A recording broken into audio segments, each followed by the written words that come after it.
የዛሬው ቪዲዮ በጣም ስፔሻል የሚሆን እስካሁን ድረስ ከሰራሁት ቪዲዮ ምክንያቱም ዛሬ እንግዳ አለኝ። እሷ እናቴ ናት፣ አንዳንድ ጊዜ እንደ ጓደኛዬም ናት፣ መምህርም ናት፣ አማርኛ መምህር ናት። ሰው ዛሬ እሷ ጋር የለን ኮንቨርሴሽን እንዴት ወላጆችን እንደሚወዱ እንዴት ሪስፔክት እንደሚያደርጉ እናወራለን። እና እሷ በነገራችን ላይ ፕሌይስቴሽን ስጫወት ይዛኛለች፣ ቤቲንግ ስጫወት ይዛኛለች። መጠጥም እንደምጠጣ ታውቅ ነበር በወጣትነት ገና በጉርምስና ጊዜ። ኢቭን ከፖርሷ ሰርቅም ታውቃለች። በጣም ከባድ በብዙ ከውጭም ሰዎች ይነገራት ነበር፣ ይሄ ልጅ ከሆኑ እንደዚህ ከሆነ ወደፊት ሊያደርግሽ ነው ትባል ነበር። እና በጣም ብዙ ነገር አይታለች በእኔ ምክንያት ነው። ምንም ለሷ ምንም እና ሙሉ ሌሊትም ራሱ ቁጭ ብዬ ሳድር እንዳለ ታውቃለች።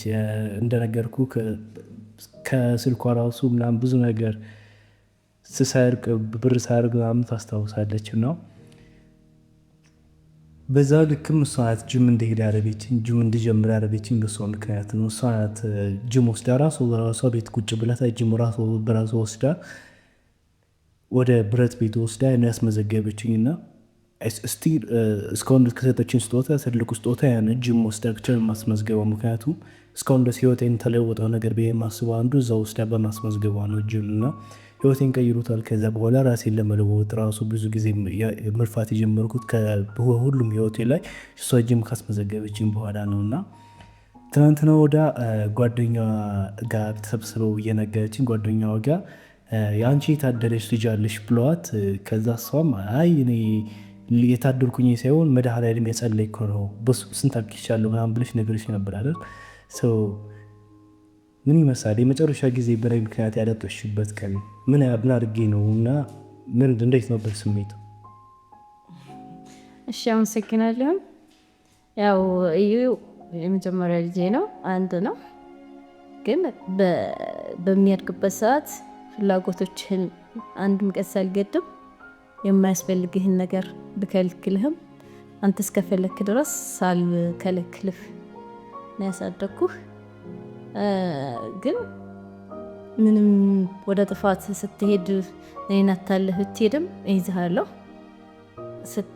ሲይዝህ አካላዊ ቅጣት ምናምን ሳላደርስብህ በአብዛኛው እየመከርኩ ነው ማልፈህ፣ ከስህተቶች እንድትማር እየነገርኩ ነው ማልፈህ። መልሰህ ትስተካከላለህ። ግን አብዛኛውን ጊዜ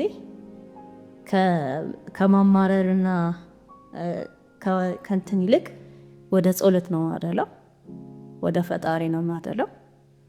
የመድኃኒዓለም ልጅ ነህ እና መድኃኒዓለም እንዲጠብቅህ አጥብቄ ጸልይ ነበር።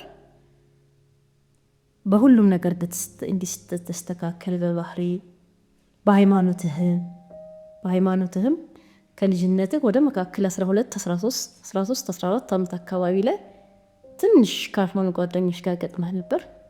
በዛ ምክንያት ወደ ጌም ነገር ስፖርት ቤቲንግ እንደውም አንድ ጊዜ አስታውሳለሁ፣ ቅዳሜ ቀን የሆነ ብር ጓደኞች ጋር ብለህ ወስደህ ስልኩ ላይ ያገኘሁት የቆረጥክበትና ቴሌግራም ጓደኞች ጋር ያወራህበትን ካረሳኸው ምንድን ነው ያደረግኩት? ከሄድክበት አሁን በዚህ ሰዓት በዚች ደቂቃ ፈጥነህ ተመለስ ብዬ መለስኩህ። ከዚያ ያንን የስልክህን እንትን ጠየቅኩህ። እዩ ደስ የሚለው ባህሪን ሳላደንቀውማ ያልፈው ውሸት አታውቅም። ምንድን ነው ስልህ ተናገር፣ አይኔን እያየህ እውነቱን ንገረን። እየተጫወቅክ ነው የቆረጥከው ትኬት የታወራኸው የተቀያየር ከጓደኞቼ ጋር ስልህ እውነቱን ተናገርክ። ከዛ በኋላ እንደዛ እንደማትሆን፣ ሁለተኛ እነዛ እንደማትጫወት፣ ሁለተኛ ወደዛ እንደማትሄድ ነገርከኝ። ከዛ በኋላ እኔ ደግሞ እንደዚህ ከምትሆን ለምንድን ነው ስፖርት ቤት የማይሄዱ? ልጅ 10ኛ ክፍል 9ኛ ክፍል አካባቢ እንዳለ 11 ስፖርት ቤት ለምን አትገባ? ብረት ከሚገፉት ጋር ብረት ከሚሉት ስፖርት ቤት ለምን አትገባ ብዬ ስልህ እሺ ያልክ፣ ራሴ ወስጄ አስመዘገብኩ። ስፖርት ቤት ኃላፊውን መስራት ይችላል እርሚው ከእንትና ጋር ስለምን ችግር የለ ይሰራል አለ። በዛው ከስፖርት ቤት ቅርብ ብለህ ራሱ ትቀርባ። በዛ በባህሪህ ጭራሽ ባልታሰበ መልኩ በአንድ ጊዜ የተለወጥከው ማንበብ ጀመርክ። ታነባለህ፣ ትውላለህ፣ አልባሌ ጓደኞች ጋር ትሄዳለህ። እግዚአብሔርን አመሰግናለሁ። ምክንያቱም በእኔ ፍቃድ ሳይሆን በሱ ፍቃድ ህይወትህ ስለተስተካከለልኝ። ብዙ ወጣቶችን ያለው መምህርም እንደመሆን መጠን አያቻ በአንተ እድሜ ያሉ ብዙ ወጣቶች አሉ። አጓጉ ቦታ ላይ የሚውሉ የሱስ ተጠቂ የሆኑ በተለያዩ ሱሶች የሚጠቁ እዚህ ማገናዘቢያ ሰዓቱ ወቅቱ እድሜ ላይ በተለይ ከዚህ ከ13 እስከ 18 ክልል ውስጥ ያሉ ተማሪዎች ብዙ የሚያሳዝኑ ጉዳዮች ላይ ይመለከታለሁ፣ አያለሁ። ግን እግዚአብሔርን አመሰግናለሁ እንደዚህ አይነት ቦታዎች ላይ ባለመገኘት። ታስታውሻለሽ የመጨረሻ ቤተክርስቲያን ሄደሽ ያለቀሽበት ቀን? ምክንያቱም ብዙ ጊዜ ታገኛለሽ የሆነ ጊዜ አይ ቲንክ ገብርኤል ወይ መድኃኔዓለም ሊሆን አላውቅም ምርር ብዬ ያለቀስኩበት ቀን ብለሽ የነገርሽኝ ቀን አለ። ቀን ታስታውሻለሽ? አዎ መድኃኔዓለም በአብዛኛው ደሴ መድኃኔዓለም ነው ሄደው ከአባይም ስለነበረ ገብርኤል አብዛኛው ግን መድኃኔዓለም ብዙ ጊዜ ሄጄ የማለቅስበት ጉዳይ ትምህርት ቤትም ሄደህ ወላጅ አምጣ ተብለህ ሲሄድ የወላጁ እንትን ይዘጋል ይላል፣ ልጆች ጋር እንትን ይላል የሚባለው ስሰማ በጣም ተበሳጭቼ አልቅሻለሁ። እኔ ላስተካክለው ስለማልችል አንተ አስተካክልልኝ ብዬ አልቅሼ ለምኜዋለሁ። እሱ ደግሞ የነገሩትን የማይረሳ መሀሪ ነውና እግዚአብሔር ወልዶ ሰጥቶኛል ብዬ አስባለሁ። እሺ አሁን ብዙ ወጣቶች የሚጠይቁን በወጣትነት እድሜ በተለይ 16፣ 17፣ 18፣ 19 ከ16 እስከ 20 ዓመት እድሜ ብዙ ወጣት ወደ ፍቅር ውስጥ የሚገባበት ፍላጎት ቢያንስ የሚጀርበት ሰዓት ነው። አይ ቲንክ እኔንም አንቺም በዛ እድሜ የወለድሽኝ በወጣትነት እድሜሽ አትሊስት በ20 ዓመቶች ውስጥ ኦልሬዲ አባቴ ጋር ተገናኝተሻል። አሁን ለዛችው ለነበረችው አንቺ ምክር መስጠት ብቺ ናት ጀስት ስለ ትምህርቱ ኦልሬዲ ሁሉም ሰው ያውቃል በታይኒ ፎሎወር ስለ ትምህርት ምናምን፣ ግን ከትምህርት ውጭ ስለ ህይወት አሁን በዛ ጊዜ ምክንያቱም ሴቶችም የሚከታተሉኝ አሉ። እኔ በብዛት ፎሎወሮች ወንዶች ቢሆኑ ሴቶችም አውቃለሁ የሚከታተሉኝና ወደ ፍቅር መግባት በወጣትነት አይምሮች ላይ ሲመጣ ወይም አድሮ አንቺ ከሰራሽ ስህተት ወይም ከተማርሽው ነገር ወደኋላ ተመልሰሽ አሁን እቺና ታደርገው መልሰሽ ምክር መስጠት ብትችይ ምንድን ነው? ያው እኔ እናንተ እናትና ልጅ ሳይሆን ጓደኛሞችም ላይ እናወራለን። በግልጽ ትምህርት ቤት የሚገጥምህን ሴቶች እንትን የሚሉህን እኔን በህይወት ያሳለፍኩትን ምንም የምንደባበቀው ነገር የለም። ሁሉንም ነገር በህይወታችን እናወራለን። አንተ ባታሳልፈው እኔ ያሳለፍኩትን ህይወት አወራሃለሁ። በምን መልኩ ህይወቴ እንትን እንዳለ ብዙ ድሎች ያጣሁበት ህይወቶች እንዳሉ እሱን አሳያለሁ። ሁለተኛ የምኖረው ብዙ ጊዜ ላንተ ነው። ስለዚህ ይሄ ህይወት የምኖረው ለልጄ እስከሆነ ድረስ አንተን ትልቅ በፋጠር ሰው ማየት ህልሜ እንደሆነ ሁልጊዜ እናገራለሁ። እንደውም ታስታውስ ከሆነ ስታጣፋ ብዙ ጊዜ የምልህ እኔ ለአንተ ብዬ ይኖርኩ አንተ ለምን ለራስ ህይወት ራስን አታስተካክልም ነው የምለው። እና በህይወቶች የተለያዩ በምንኖርበት ህይወት ውስጥ በርካታ መሰናክሎች ይገጥሙናል። እየገጠሙን ነው ልጆች ብዙ ጊዜ እናያለን። በህይወታችን ውስጥ የፍቅር በሰዓቱ ያለ አግባብ የሚመጣ ፍቅር እንደውም የምልህ ብዙ ጊዜ ያኔ ሰዓቱን ያለ ቦታው የሚመጡ ሶታሪ ግንኙነት ፍቅሮች ህይወት ያበላሻል። እነሱን ለማለፍ ትዕግስት ያስፈልጋል። ያወደውን ፍቅርም አይሆንም፣ ግን ህይወትን ስለሚያበላሽ ህይወትህን በልጅነት እንዳያሰናክል ከእንደዚህ አይነት ጉዳዮች ተጠንቀቅ። ጥንቃቄ ይሻልከው። ጓደኛም ሲመረጥ ከጓደኛ ሲሆን ፍቅርም ያለ ቦታው ሲገባ ጊዜ ህይወት ያበላሻል። ለጊዜው ደስታን ሰጣል ያስደስታል። እንደ ፍቅር ደስ የሚል ነገር የለም፣ ግን ያለ ሰዓቱና ያለ አግባቡ ያለ ቦታው ሲገኝ ደግሞ ህይወትን ያበላሻል። ብዬ በጣም ብዙ ጊዜ እንነግራለን። ሁልጊዜ አንተ እንዳኔ እናወራለን በዚህ ጉዳይ።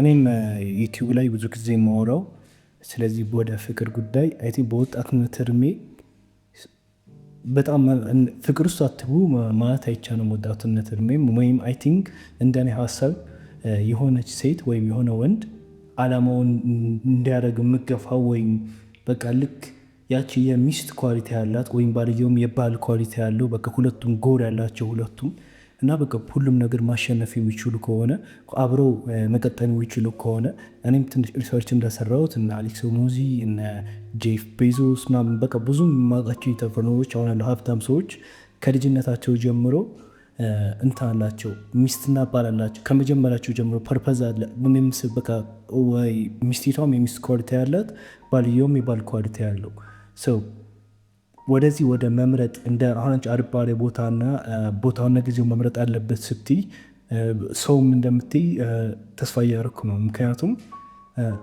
እኔ እንደዛ ብዬ ነው የማስበው። ብዙ ስኬታማ ሰዎች ላይ እንዳየሁት በቃ የፐርፐዝ ያ ፍቅር ውስጥ ላይ የሆነ ተስፋ ያለበት ፍቅር ከሆነ እውነትም የሚገፋ በእውነት የሚተዋወቁ ከሆነ ወደፊታቸውን 100% መታወቅ የሚችል ከሆነ እስቲ አሪፍ ነው ለወጣቶች ብዬ አስባለሁ። ምክንያቱም ዲስትራክሽን አይኖርም ወይም በመሀል የሚረብሻቸው ነገር አይሆንም። አሁን አንድ ወጣት ኦልሬዲ ሚስቱን ካወቀ ኦልሬዲ በጣም በዛች ሚስት ጋር ወይም አንድ ሴት ባሏን ካወቀ ኦልሬዲ ሁለቱ ጋር አብረው ከሆኑ ከዚህ በኋላ ያለው ህይወታቸው ዲስትራክሽን በመሀል የሚገባባቸው ሰው አይኖርም። ገብቶሻል?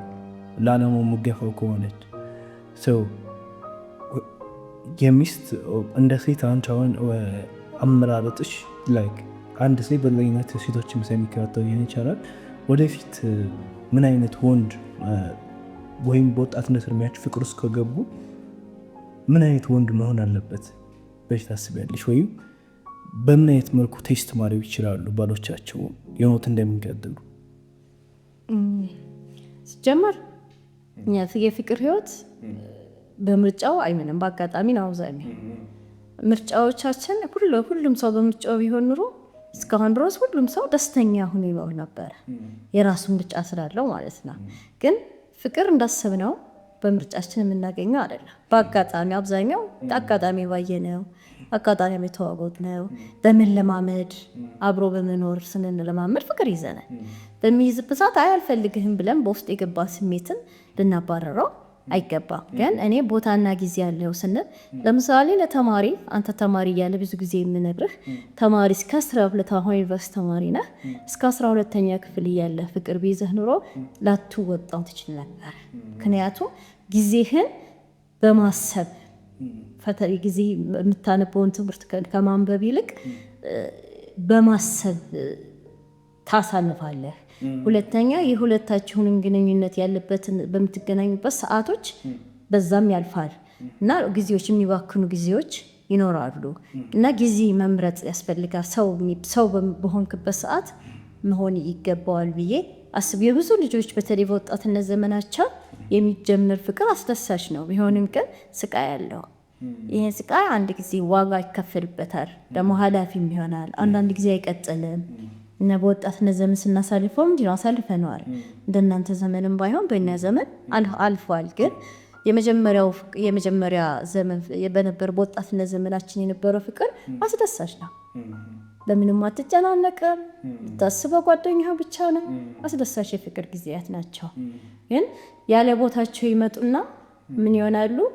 ኃላፊነት የሚሰማው ሰው መሆን ይጠበቃል። ሰው ፍቅር ከተጀመረ ለሚያፈቅራት ሰው ወይም ለምታፈቅራት ልጅ ኃላፊ መሆን ይጠበቃል። እሷም ኃላፊነት ሊተሰማት ይገባል፣ እሱም ኃላፊነትን ሊወስድ ይገባዋል። በኃላፊነት መተማመንም ግድ ነው። በታማኝነት ሊቀጥል ይችላል። ሰው ያለ ፍቅር አይኖርም። ፍቅር ያስፈልጋል፣ ግን ታማኝ መሆን፣ ኃላፊነትን መውሰድ፣ መቆጠብ። ሁለተኛ ደግሞ ሌላው ደግሞ በተጨማሪ ደግሞ ወደፊት ቢያጋጥም የተለያዩ ነገሮች ሊያጋጥሙ ይችላሉ። መለያየት ሊገጠም ይችላል። የቦታም ቢሆን ጨርሶም ባትል የቦታ መለያየት ይኖራል። ገና ነው፣ ህይወት ገና እየተጀመረ ስለሆነ በህይወት ምክንያት ሊለያዩ ይችላል። የተለያዩ ሌሎች ሊገጥሙ ይችላል መሰናክሎች። እነሱ ቢገጥሙ የወደፊት ህልም አስቀምጦ መሄድ፣ ዛሬ ሳይሆን ነገን ማየት። ነገን ካያችሁት ነገ የምናስብ ከሆነ የዛሬውን ደስታችን ነገ ቀጣይ ከሆነ ብሩህ ነው፣ ብሩህ ተስፋ ያለው ያዘለ ነው። ሁለተኛ የምወዳት ወይም የምታፈቅረኝ የሚባፈቅራት ሰው በሃይማኖቱ ተመሳሳይ ቢሆን ይመረጣል። እኔ ብዙ ጊዜ የምነግርህ ጉዳይ ሃይማኖትህን ጠብቅ፣ በሃይማኖትህ የሚያሰናክልህ ጉዳይ በህይወትህ አይግባ እላለሁኝ።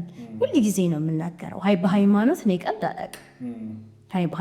በሃይማኖት ላይ መቀለድም አይጠበቅበትም የሰው ልጅ። ስለዚህ በሃይማኖትህ መሰናክል የምትሆን ጓደኛ እንዳትኖርህ፣ ወንድም የሆነ ሴትን በሃይማኖት መሰናክል እንዳይሆኑብህ እላለሁ።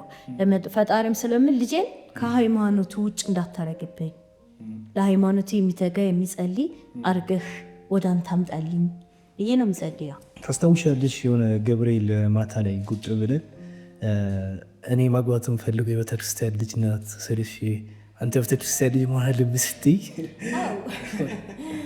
አይ የቤተክርስቲያን ልጅ ማግባት እኔ ማግባት የምፈልገው ትላለህ። በተክሊል ነው ማግባት የምፈልገው ከፃን ጀምራ ትላለህ። እኔ በተክሊል ነው ማግባት የምፈልገው ስትለኝ በተክሊል ማግባት ከፈልግ ከሆነ አንተም ሃይማኖትን ማወቅ ይኖርብሃል።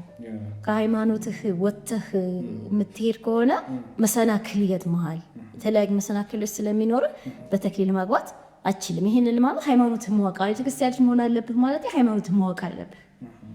ሃይማኖትን ማወቅ አለብህ። ሃይማኖትን ካላወቅ መሰናክሎች ሊገጥሙ ስለሚችሉ አንተ እንደምትፈልገው በቤተክርስቲያን ስርዓት በቤተክርስቲያን ሕግ ላታገባ ትችላለህ ብዬ እፈራለሁ። ግን ፈጣሪ ለምናለሁ በዛ ሕግና ስርዓት ብታገባ ደስ ይለኛል። እና ሕግና ስርዓቱን ጠብቅ ለማለት ፈልጌ ነው።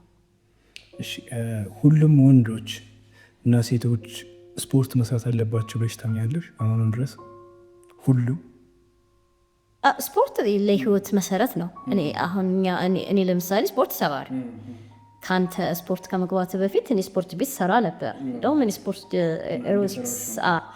ኤሮቢክስ ከምሰራበት ቤት ነው አሉ የሚሰሩ ልጆች እንዳንተ ናና ሄዱ ስራ ብዬ የወሰድኩት ማለት ነው። ስለዚህ ስፖርት የህይወት እኔ እንደውም በቃ አስፈላጊ ነው ከሚባሉ ነገሮች ውስጥ አንዱ ስፖርት ነው ለጤና። እንደውም በታሞ ስኳር፣ ግፊት ተብሎ ሐኪም ቤት ሄዶ ለመድኃኒት ከመክፈል ራሴን ገቤን እያዩ ደግሞ በየሆስፒታሉ ከመዞር ስፖርት ሰርቶ ጤና መጠበቅ የተሻለ። ስፖርት ግን አሁን እንደኛ ስፖርት አሁን እኔ ከምሰራበት ስፖርት ቤት ውስን ሰዎች ነን የምንሰራ ውስን ናቸው። እና ከሚሰራበት ስፖርት ቤቱ ከሚሰራበት እንትን ሰው የጥቂት ሰው ነው አውቆት ወይም ማሞት ስፖርት ዶክተር አዞለት ምናምን የሚሰሩት ማለት ነው። ወጣቶችን ከስፖርት ቤት ይልቅ ሌሎች የሱስ ቦታዎች ላይ መሄድ ያዘወትራሉ።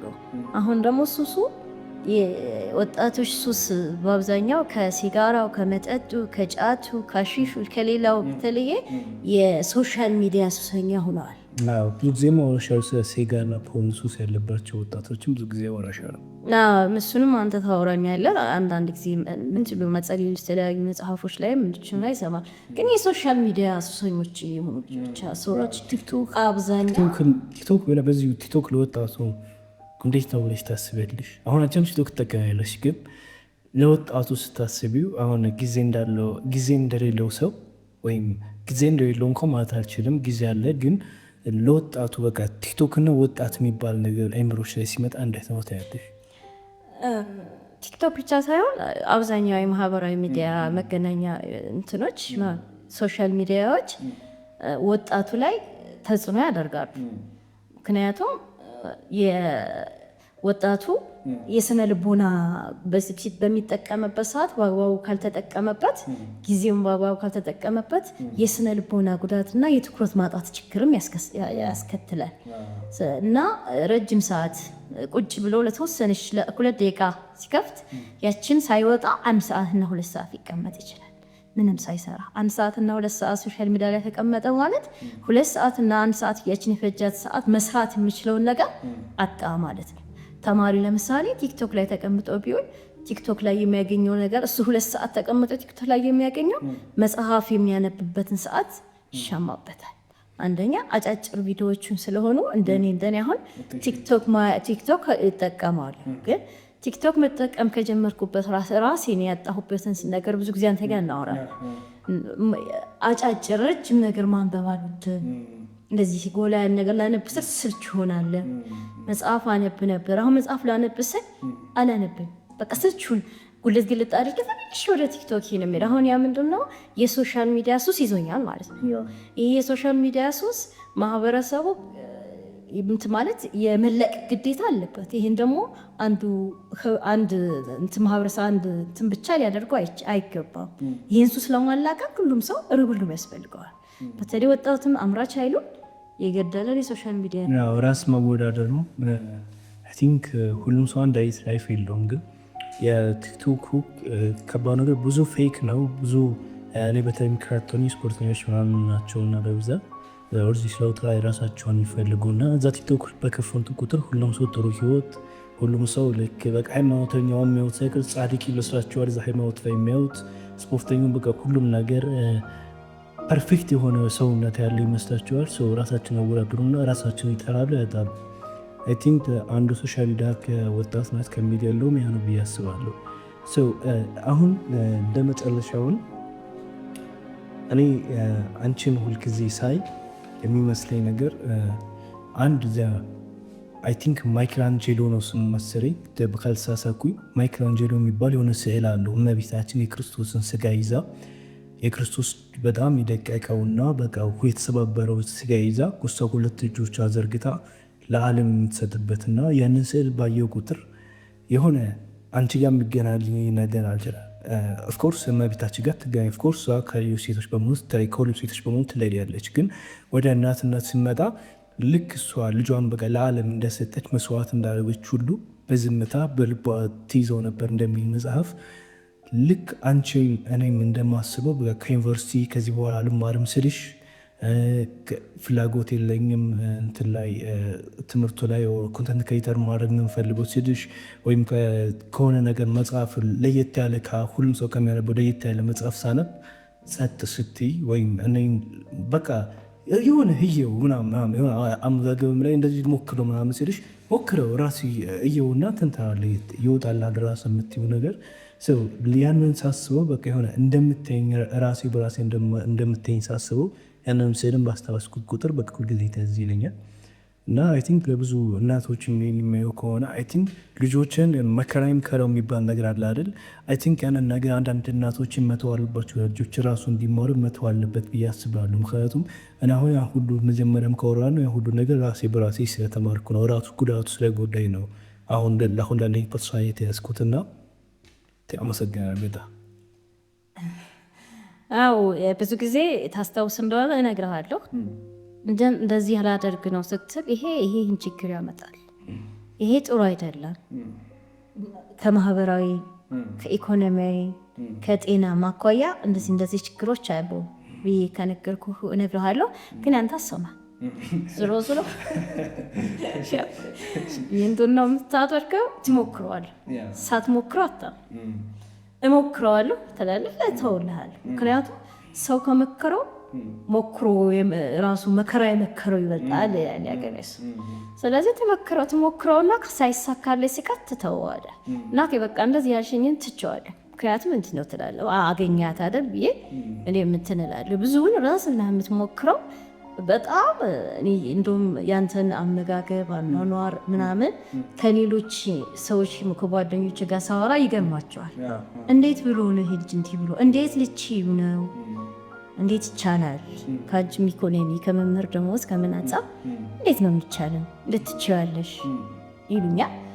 እኔ ግን አላማ እስከሆነ ድረስ አላማ ግን እስከሚመታ ድረስ እኔ የራሴን ፍላጎት እገታለሁ። ራሴን የሚጠቀምባቸው ፍላጎት ገትቼ ያንተን ፍላጎት ሳሞላ ነው ብኖራለሁ። ምክንያቱም ሰው ስኩነህ ማየት እፈልጋለሁ። ብዙ ጊዜ መጽሐፍ ስትገዛ መጽሐፍ ስትፈልግ መጽሐፍ ገዛላክ መጽሐፍ መግዛት እንዴት ያየው መመረው ሲለሆንኩ እና አንዳንድ ጊዜ ጭራሽ ምን የማይገቡ መጽሐፎች ትገዛለህ። እና እነዚህ መጽሐፎች ምንድን ናቸው ስለው አይንን የማነው ትለኝ አይንን የማነባቸው ከዚህ አንጻር ነው ምናምን ትለኛለህ። ራስን አንባቸዋለህ፣ አስጠቀምባቸዋለህ። ማንኛውም ነገር እንደዚህ ፍላጎት ነው። አንተና ድብቅ የለንም። ስልኬ ጋራ ነው። ስልካችን ራሱ ያንተ ሚኒም አንድ አይነት ስልክ ነው። እኔ ስልክ ላይ ያንተ ፌስቡክ አለ፣ የኔ ፌስቡክ አለ። ነግራቸዋለሁ። ስልክ እንደሌለ ነግራቸዋለሁ። እና እንደማልፈልግ ስልካችን ብቻ እንደምጠቀም እኔ ስልክ ነው የምትጠቀመው። አንተና እኔ የብቻ የሚባል የጋራ ነው እቃችን የምንጠቀምባቸው እና የፍላጎቶችህን ግዴታም አለብኝ። ምክንያቱም እኔ ወደዚህ ምድር ፈጣሪ ሲያመጣ በእኔ ተወልዳ ስትመጣ ፈልገህ አልከወለድክ። ስለዚህ እኔ እስካመጣሁ ድረስ ደግሞ አንተን በሚፈልገው መልኩ ቀርጬ ማሳደግ ግዴታዬ ነው። እኔ በሚፈልገው መልኩ ላደርግህ አልችልም። ስለዚህ ዩኒቨርሲቲ ውጤት 12ኛ ክፍል ማምጣት ውጤት ማምጣት ትችል ነበር ስልህ እያነበርኩ ነው። ገባለህ ለመግባት አላለ ገባለህ ብለህ ቀለል አድርገህ ዩቲዩብን እየሰራ አንድ ወር ማንበብ የጀመርከው 2 ወር እኔ አቅምህን አውቃለሁ። የትምህርት ቤት አቅምህን ካነበብክ እንደማለቅ ግን አንተ ደግሞ ያን አትጠቀምክበት። ግን ተስፋም አልቆረጥኩም። ምክንያቱም ከወሰንክ እንደሆነ አውቃለሁ። አላደርግም ካላደረግም እንጀራ አልበላም ሰው እንዴት እንጀራ ሳይበላ ይላል ያልፋል ብለው ጥያቄ ስጠይቅህ አልበላም ወሳኝ አንድ ሳምንት ተስተውስ ቁርስ አልበላም። ፋስቲንግ ዋተር ፋስቲንግ ቁርስ ሰዓት በላ ጾም ነው። ጾም ካልሆነ ቁርስ እንዴት ነው ሰዓት በላ የምትለው? በቃ አልበላም፣ ቁርስ አልበላም፣ ምሳ ሰዓት በላለሁ። በዚህ ነው የምበላው። ያው እኔ በውሳኔዎች አልገባም፣ ከውሳኔዎች ደግሞ ፈቀቅ አትልም። እና ዩኒቨርሲቲ ስትገባ የመጀመሪያ ዓመት ስትገባ በቃ ላንቺ ነው የምገባልሽ ብለህ ነው የገባህ። እኔ ደግሞ መማር የግድ ነው። የሰው ልጅ በህይወት ትልቅ ቦታ ለመድረስ መማር አለበት። የሚማረው አንድም ከህይወቱ ነው፣ አንድም ደግሞ ዩኒቨርሲቲ ገብቶ ትምህርት ቤት ገብቶ ነው የሚማረው። ከህይወቱ ከትምህርት ቤት ነው የሚማረው የሰው ልጅ። ስለዚህ ዩኒቨርሲቲ መግባት እንዳለብህ እንትን አልኩህ። አንተን በእኔ ፍቃድ እንትን አላልክም፣ ወጣህ ገባህ። አንድ ሴሚስተር ቆየህና ወጣህ። ከዛ መንግስት ዩኒቨርሲቲ አልማር የሚለውን ድረደራ እዚህ ጋር ነው እኔ እናንተ ፍጥጫ ይገባል። ያው ሌላ በሚያማክረው ስለ እንትን ነገር እኔ ጋር ነው እንትኑ አይልክ ዩኒቨርሲቲ አልገባ መንግስት ዩኒቨርሲቲ አልገባ። ለምን ጠቀልከ? አየር ወሮትም አልተመቸኝ፣ ምንም ነው በቃ አልተመቸኝ አይልክ። መማር ወከት ፈልገ ግል ዩኒቨርሲቲ ማራለሁ እንጂ መንግስት ዩኒቨርሲቲ አልባርም ብሎ ወሰክ። በጣም ብዙ ጨቃጭቀና ከ3 ወር ከ2 ወር ያላነሰ ገና ክረምት ጀምሮ ነው ሰው ጨቃጨቀበት ነበር። እየደረሰ ስንት ቆይ እየወሰንክ መጣ። አንተ ውሳኔን ከወሰንክ አትሸ በጣም አንዱ ባህሪህ ወሰንክ በቃ ወሰንክ። በዛ ጨረስን። ምንም እንደማትለቅ ስለማቅ በቃ ወስኛለሁ። እዚህ ያፈስተ የምሞረው አልማማልክ ገባ። ያው ቦሳኔ ያጸላህ እኔ ባልቀበለው የመንግስት ዩኒቨርሲቲ መማር እንዳለብህ ባምንም እኔ ያን ያልኩበት ምክንያት የትምህርት አሰጣጡ የተሻለ ነው ብዬ ስለማስብ ነው። በመንግስት ዩኒቨርሲቲ የሚሰጠው ነገ ጠዋት ከ4-5 ዓመት በኋላ ኤግዚት ኤግዛምን ለማለፍ መንግስት ዩኒቨርሲቲ በደንብ መማር አለብህ። እንደዚህ እንደ ቀልድ ምናምን ካለፍክ መጨረሻ 20 ዓመት ለፍተህ ከብለው አንፃር ብዬ ነው ተሰካ። ዝሮ ግል ዩኒቨርሲቲ ገብቶ እየተማርክ ነው። እኔ እንድትማር አሁንም ወደፊት እንትን ነው ሀሳቤም ነው ጽኑ እምነቴም ነው። ከትምህርት ዓለም እንድትርቅ ፈልግ። ስራህን ደግፋለሁ፣ የምትሰራውን ስራ ደግፋለሁ። ለምትሰራው ስራ ከፍተኛ አስተዋጽኦ አደርጋለሁ። በምትፈልገው ስፖርት ማልክ ምግቦችህንም ከሰው ያንተ ምግብ ይለያል ካልባልኖር ከሌላ እነሱን ፍላጎት አሟላለሁ። ምንም ነገር ሳይዛነፍ ፍላጎቶችን አሟላለሁ። ግን እኔ መማር አለብህ መማር ግድ ነው ከሚለው አቋሜ እኔ ድሮ አልማሩም ስትል ሌላ ጦርነት ከፍተው ላይ ጊዜ መማር አለበት። መማር የህይወት ቁልፍ ነው። የግድ ማወቅ ያለበት ሰው ተምሮ ከህይወት ቢማርም ከትምህርት ቤቱን ገብቶ መማር ግዴታ ይላል እና ስለተማርክ ነው አሁን የምታነበው የተለያዩ ነገሮችን የምታገኘው አንብበህ ለሌሎች የምታስተላልፈው ደግሞ ከዚህ በላይ ደግሞ እየተማርክ እያወቅ ጎን ለጎን አንድ ነገር ላይ አሁን የእናንተ ጊዜ የተሻለ የኛውን ተምረህ የግድ መንግስት ሰራተኛ ነው የምትሆነው ወይም ተአምራ ቤቶች ብለህ ቤት እመቤት ምናምን ነው የምትሆነው። የእናንተ ጊዜ ግን ብዙ ነው ሰፊ ነው። ትማራለህ፣ የግል ስራዎችን ትሰራለህ፣ ሰዎች ታግዛለህ፣ ሰዎች ትረዳለህ። እኔ እንደውም አንዳንድ ጊዜ ኮሜንትን አነባለሁ ህይወቴ ለውጠኸዋል የሚል ኮሜንት ሳይ ወይ ይችላል አንተ ብድረ ህይወቴ ለወጥኩ ማንን ነው የለወጥከው ብዬ እጠይቅሃለሁ። ትነግረኛለች እንጂ ያው እናወራለን እያንዳንዱ። ስለዚህ የምትሰራውን ስራ አበረታታለሁ፣ አግዛለሁ፣ ግን መማር አለብህ። እወድሃለሁ።